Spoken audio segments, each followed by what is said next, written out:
Students, हमारे पास SS क्रोटो book का ये 20th क्वेश्चन पहले चैप्टर का है कि बेसिकली वेज कांस्टेंट के ऊपर है। जो हम लोग एनएलएम चैप्टर के अंदर पढ़ते हैं वेज कांस्टेंट, उसका क्वेश्चन है। ये देखते हैं। अ वेटलेस इनएक्सटेंसिबल रोप। इनएक्सटेंसिबल रोप का मतलब होता है वो रोप जिसका लेंथ कांस्टेंट रहे, यानी एक्सटेंड ना हो। Rest on a stationary wedge. Wedge यहाँ पे ये जो डैश किया हुआ एरिया है ये वेज है। Forming an alpha with horizontal, और ये वाला जो एंगल है वो अल्फ़ा है, दिया हुआ है। One end of the rope is fix to the wall at point A वाले पॉइंट पे एक एंड रोप का फिक्स किया हुआ है।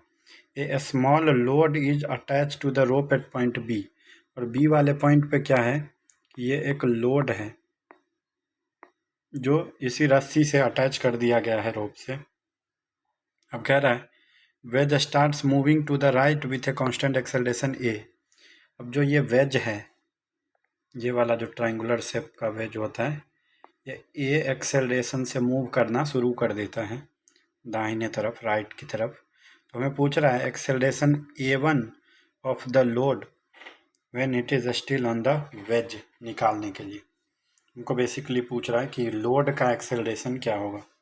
देखो, इस क्वेश्चन को सॉल्व करने के लिए हम लोग पहले देखेंगे वेज कांस्टेंट का यूज़ करके। पहले वेलोसिटी निकालेंगे और उसका d/dt जानते हैं हम एक्सेलरेशन होता है, तो वो निकालेंगे। तो अब देखेंगे कि सबसे पहले हमको वेज का एक्सेलरेशन दिया है, ठीक है।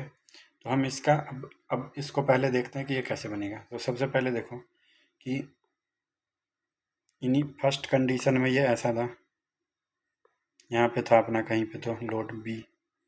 अब मान लो ये वाला वेज जब मूव होके थोड़ा आगे चला जाएगा, यहाँ पे मान लो चला जाएगा, तो क्या होगा। तो देखो ये रस्सी जो है टोटल यहाँ पे जो लेंथ है ये वाला, वो तो बढ़ेगा नहीं। अब मान लो कि ये वाला जो अपना वेज है वो v स्पीड से अगर जा रहा है, तो ये लोड के साथ क्या हो रहा होगा। लोड उसी स्पीड से ऊपर की तरफ, इधर की तरफ सेम स्पीड से जा रहा होगा ऊपर की तरफ, राइट। ये कहीं यहाँ पे आ जाएगा अपना लोड वाला जो पॉइंट है बी, क्योंकि ये तो सिंपली शिफ्ट हो रहा है, तो ये रस्सी खींचती हुई ऊपर की तरफ चली जाएगी क्योंकि नेट लेंथ जो है वो सेम है। तो अगर हम इस फ्रेम से देखें, वेज वाले फ्रेम से, तो उसमें क्या होगा। उसमें ये होगा कि सिंपली अगर देखो कि अगर हम देखें कि जो हमारा लोड है उसको अगर वेज की फ्रेम से देखें तो वो सिंपली वेज के स्पीड के बराबर हो जाएगा। उसको अभी के लिए हम v मान लेते हैं।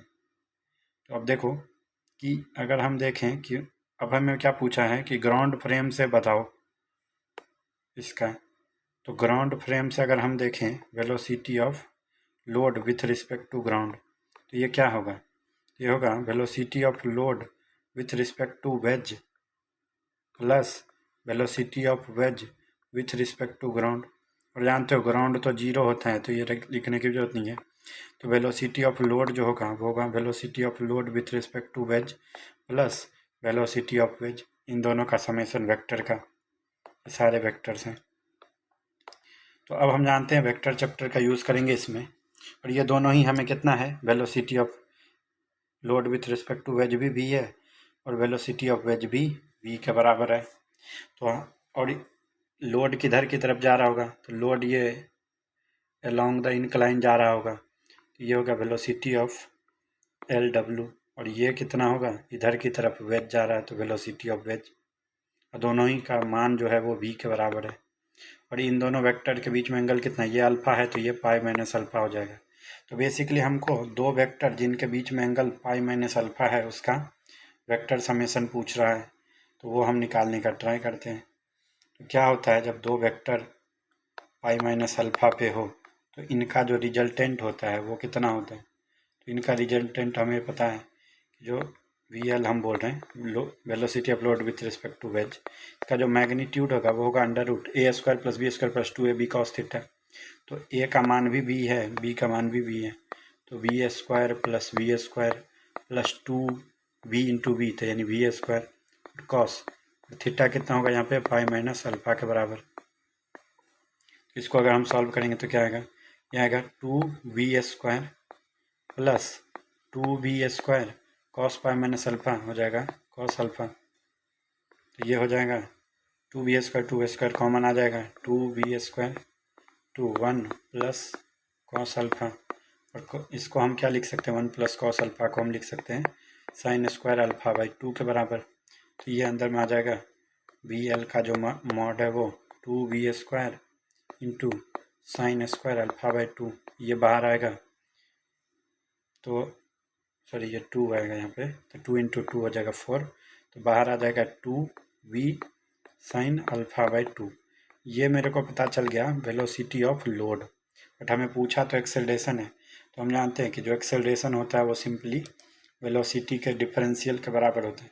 तो अगर हम एक्सेलरेशन ऑफ लोड लिखें जगह 2 साइन अल्फा बाई 2, तो कांस्टेंट है तो ये तो बाहर ही रह जाएगा, और v का डिफरेंशिएशन हो जाएगा dv/dt, जो कि एक्सेलरेशन ए वेज का दिया हुआ है। तो ये हमारा आंसर हो जाएगा। Right, thank you.